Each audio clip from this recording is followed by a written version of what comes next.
Good morning. Verse of the day, Genesis chapter 9 and verses 11 and 12. I establish my covenant with you. Never again will all the life be destroyed.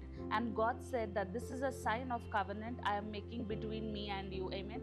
ఇక్కడ మనం దేవుని యొక్క వాక్యం చూస్తున్నట్లయితే దేవుడు నోవాతో ఒక covenant చేస్తూ ఏం చెప్తున్నాడు అంటే ఈ రోజు మొదలుకొని ఇంకెప్పుడు కూడా your life will not be destroyed అని వాగ్దానం చేస్తున్నాడు. Amen.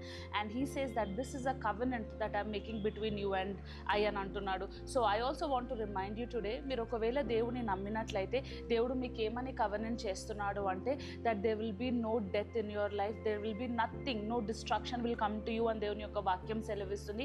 And remember that this is a covenant that God is making with you. మనం ఎప్పుడైతే ఒక కవెనెంట్, ఒక ప్రామిస్ మనిషితో చేస్తామో it's very easy to break, కానీ ఎప్పుడైతే దేవుడు ఒక ప్రామిస్ చేస్తాడో that can be never broken. So I want to encourage you today, if you can trust in the Lord, there is no destruction that is going to come to you.